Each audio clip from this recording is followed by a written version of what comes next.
iPhone 5 rumors coming on strong with capacitive buttons, hybrid e-ink screens, and more. iOS 4.3.1 finally gets a full jailbreak a la Untethered, and a college student teaches us just how to make 50 grand a year by jailbreaking. All this and more coming up right now.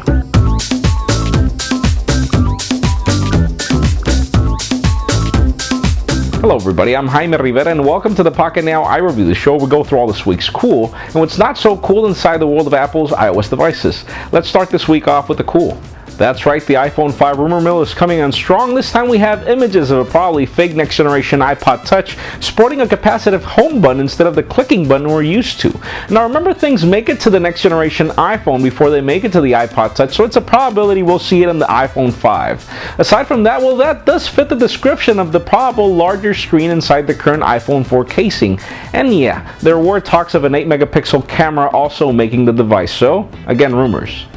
Well, on the patent side, we have Apple playing with their old iPod 30-pin connector to bring Thunderbolt speeds of 10 gigabits per second and USB 3.0's 5 gigabits per second, though we're still not sure if that's going to be enabled through a software update to current generation iPhones or if we can only expect it on the next generation iPhone 5. Now, judging by the Mac story where the current devices didn't get the same Thunderbolt that the new ones did, don't expect it. Aside from that, well, Apple's also playing with a hybrid e-ink display LCD that will allow you to have e-ink on sometimes when you're reading books, and also the same current LCD that we currently know.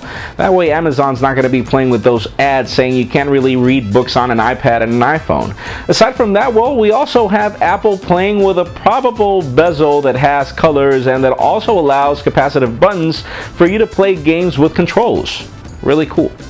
For all of us waiting, iOS 4.3.1 finally got an untethered jailbreak. You'll need the Ponage tool on the Mac or Snowbreeze on Windows or Red Snow. What's the difference? Well, the Ponage tool and Snowbreeze are for those guys that are out there needing to keep their basebands for the carrier unlocked on Ultra Snow.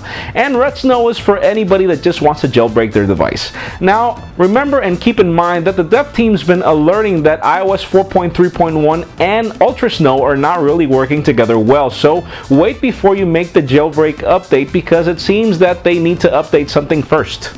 Aside from that, well, really cool that we finally get it. According to a storage newsletter, Apple just purchased 12 petabytes of storage for no particular reason. Those 12,000 terabytes would probably serve Apple, according to us, to probably bring iTunes streaming services to the iOS platform since Amazon already beat them to the game with Android. But still, these are rumors, nothing confirmed, but the 12 petabytes are there. Let's see what Apple does with them, given they're already late. And well, Kevin Lee, a college student from George Mason University, just landed an interview on the Washington Post because the guy makes 50 grand a year by jailbreaking and unlocking iPhones. Kind of a cool way to make a living. This guy unlocks and jailbreaks as many as 30 to 40 devices per day from people from college who don't know how to do it. Just gave me an idea, you know, probably should consider that as a career move. And well, rumors have iOS 4.3.2 being released next week, but the only cool news there is that Apple will probably bring the Verizon iPhone up to speed with the GSM iPhone and release number updates. And that's pretty much it. Aside from that, well, a lot of bug fixes are mentioned, but we really know that Apple's trying to close the gap on all the exploits that allow jailbreaks. So if jailbreak's your game, might as well beware. And yeah, we're getting close to the not so cool section. That's pretty much a mix there. That does it for the cool. Let's continue on with the not so cool. Apple has just released an application called IAds for you to watch IAds all day on your iPhone. Some IAds are cool, really worth watching, but the sad news is having Apple reject an application that was submitted a year ago from a developer for no particular reason, and then seeing Apple releasing an application that does exactly the same. Call that a copycat? A recent survey to more than 4,000 people showed that AT&T customers get 50% more dropped calls than Verizon customers over the same iPhone 4. Now, we're not going to blame this on AntennaGate, we're going to blame this on a terrible carrier in certain areas.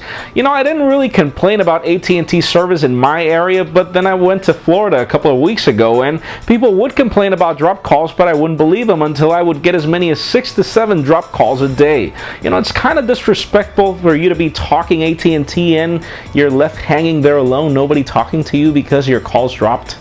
You should really work on it. And well, everybody heard about that Scion theme that Toyota released in Cydia for jailbroken iPhones a couple of days ago, but look no more if you were interested, because Toyota got a letter from Apple asking them to pull it from their marketing campaign. Really lame, Apple. I mean, I would understand for you to be mad about this if you would offer us a way to skin our devices, but it's not possible currently, you know? That's it for today's show. Thank you very much for watching. I'm Jaime Rivera. Remember to give us a thumbs up if you like what you saw. That's it for now.